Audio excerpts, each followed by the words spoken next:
guys, welcome back to Flora Fun and Food. My name is Lauren and I'm here with my mom Karlynn today, and she is going to show you her famous carrot cake recipe. Our family requests this constantly, so she got a little tired of making it at one point, but I coerced her into making it just for you guys, so I hope you enjoy the video. Let's show you how to do it.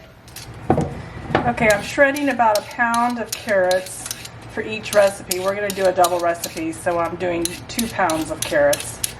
And I'm peeling them, and then I'm going to shred them in my Cuisinart. Okay, I'm just washing them and cutting off the ends before I shred them. Okay, I'm going to cut them to size so that they'll fit into my food processor so we can shred them. Okay, now we've got the shredding disc in my Cuisinart. And I'm going to put the carrots in and shred them.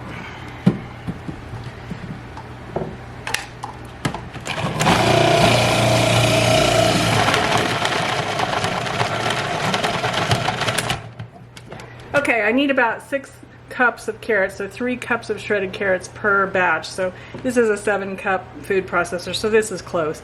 I found about a pound of carrots makes about 3 cups of shredded carrots. Ready? Okay, we're going to make a double batch, like I said. So we're going to start with 4 cups of flour, so 2 cups per batch.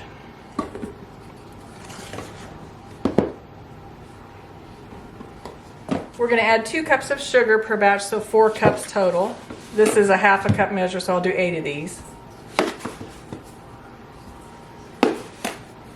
Okay, we're going to add 2 teaspoons of baking soda per batch, so 4 teaspoons total.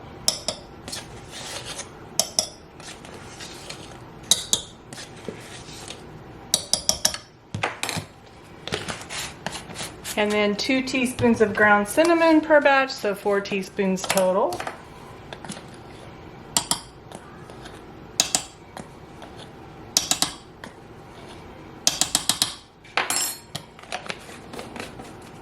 And 1 teaspoon of salt per batch, so 2 teaspoons for a double batch.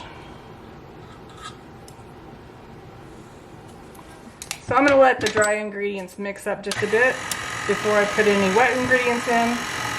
Okay, it calls for 1½ cups of vegetable oil per batch, so I'm going to put in 3 cups. This is a 1½ cup measure, pretty handy.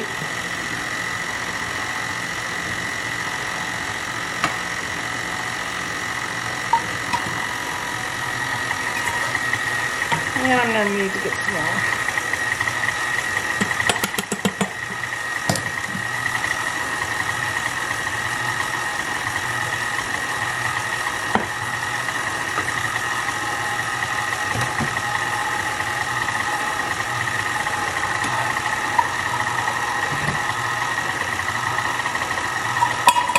I think the oil is what makes this cake really moist.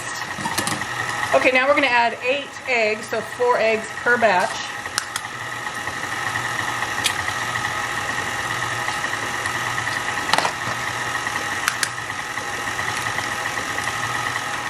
So I usually put the eggs in something before I put it in the batter, so that if I get a bad egg or I get a shell in it, and then I can add them slowly to the batter. A lot of cake mixes want you to add them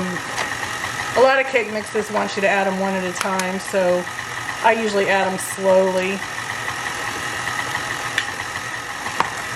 Okay, there's 6. I'm going to start adding them one at a time.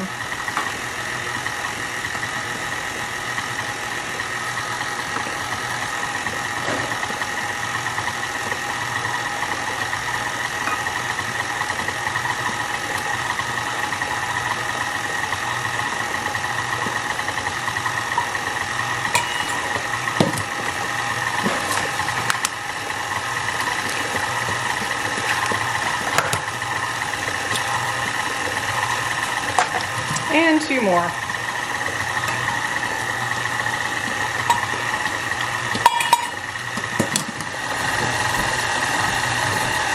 Okay, this recipe doesn't call for vanilla, but I usually put a couple of glugs in.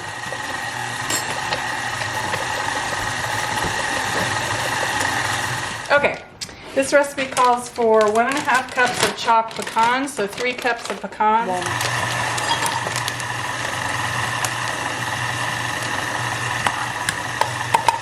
leave these out if you don't like pecans.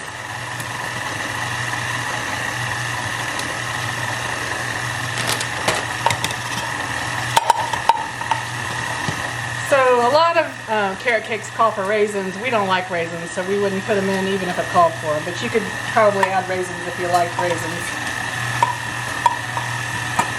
Okay, since I'm making a double batch, my mixer gets really full. So now we're going to add the carrots.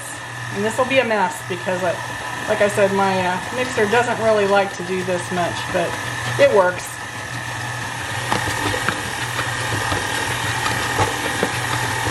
I just have a mess to clean up at the end.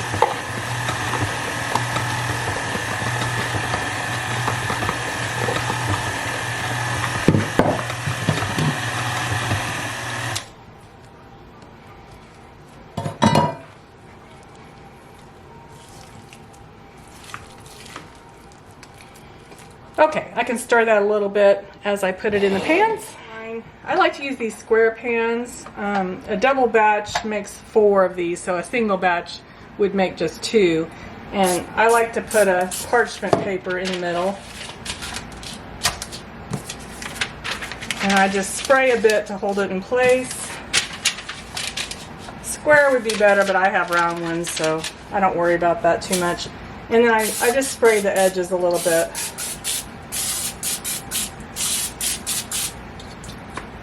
So these are ready for the batter. All right, I'm gonna stir this up just a little bit by hand since I had my bowl so full.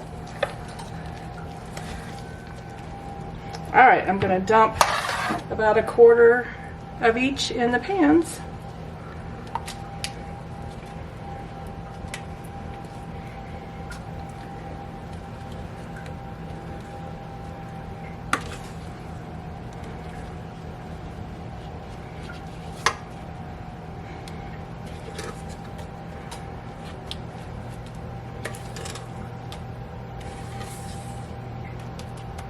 Okay, I like to get the batter into the corners so that hopefully they cook fairly even.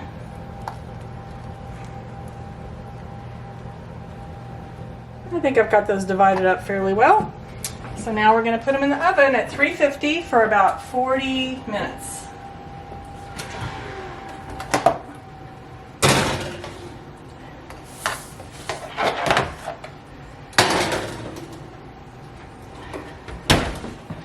Okay, we're gonna make the icing and have it ready. Again, I make a double batch, so one batch calls for 1 stick of butter and 2 8-ounce packages of cream cheese. So I'm gonna do 2 sticks of butter and 4 packages of cream cheese.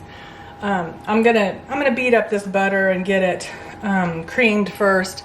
If you use room temperature, it makes it a lot easier.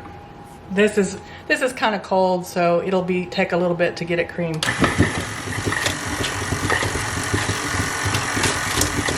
I'm going to add the cream cheese, so I'm going to add 4 packages of cream cheese. Again, 2 per batch.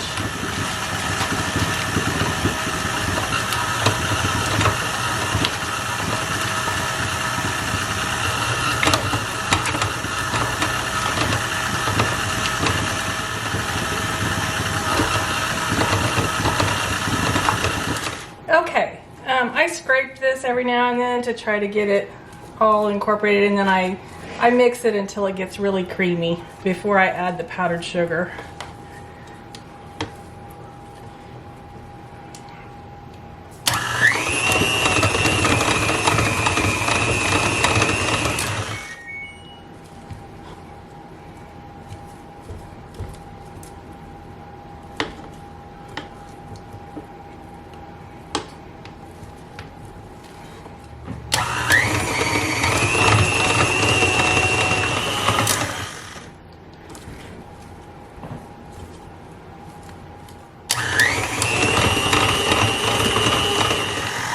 Calls for 1 teaspoon of vanilla per batch, so I'm going to put a couple teaspoons.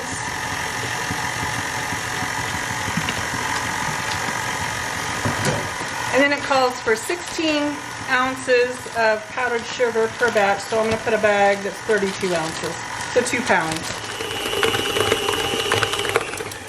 Okay, I'm going to add the powdered sugar very slowly so it doesn't go all over the place. Now that I've got the butter and the cream cheese all creamed together real smooth.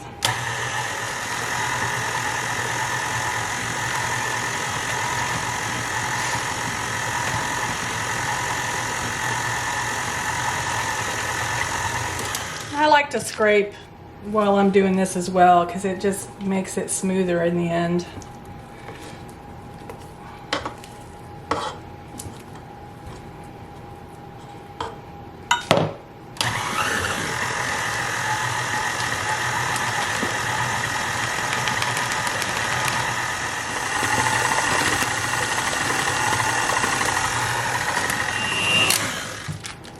Okay, one last scrape and one last mix and I think we'll be done.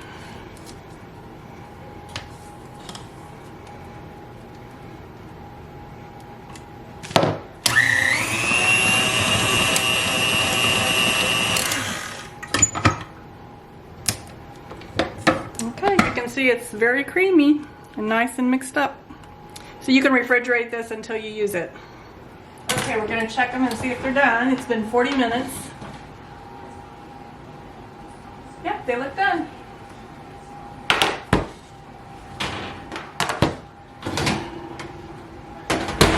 Now we're going to let them cool and then we'll ice them. Okay, we're going to take the cakes out of the pan and ice them. They cooled about an hour, but you could probably get away with 30 minutes, but it's been about an hour, I think, and they're nice and cool. I'm going to take the parchment paper off. On these carrot cakes, it kind of is sticky, but they're nice and moist.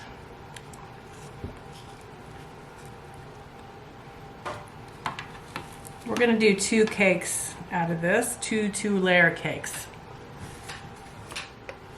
Oh, I lost a corner there.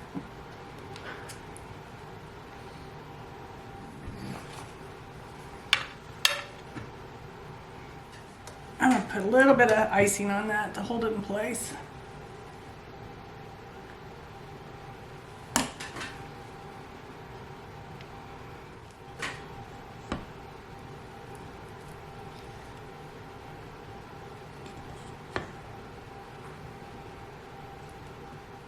I use an offset spatula to help do the sides and things, but it's great for smoothing all the icing.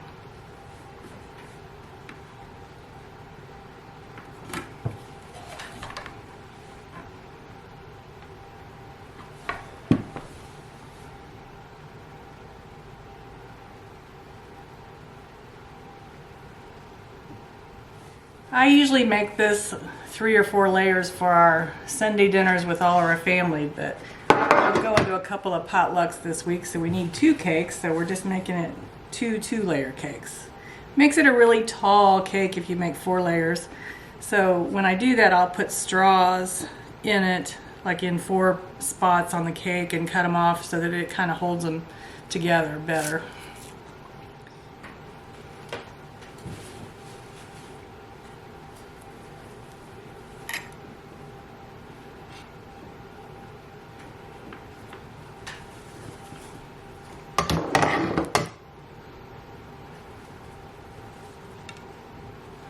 Lost another corner.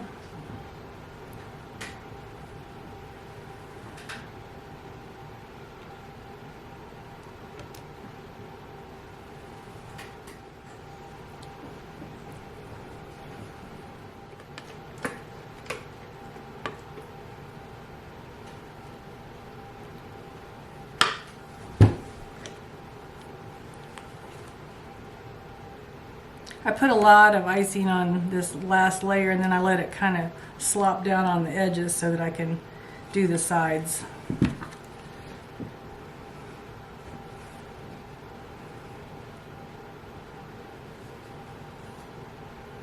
And that's where this offset spatula really helps.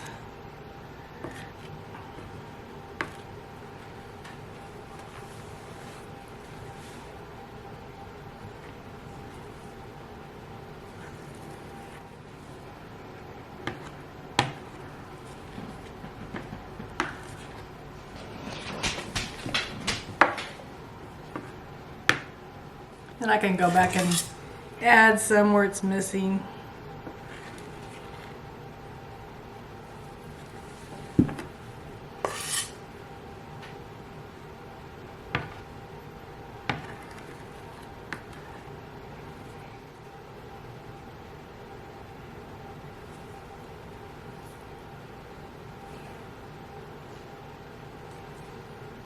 Okay, and I can go back and clean up the mess on the edge with a wet paper towel later.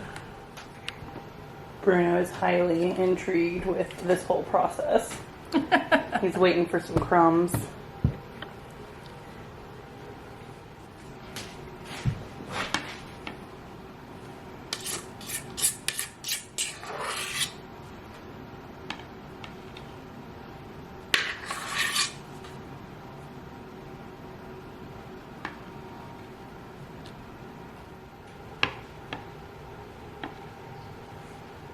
And there you have it. If you guys enjoyed this video, please give it a thumbs up and head over to Lauren's channel for more content like this. And we hope to see you again soon. Thanks, guys. Bye.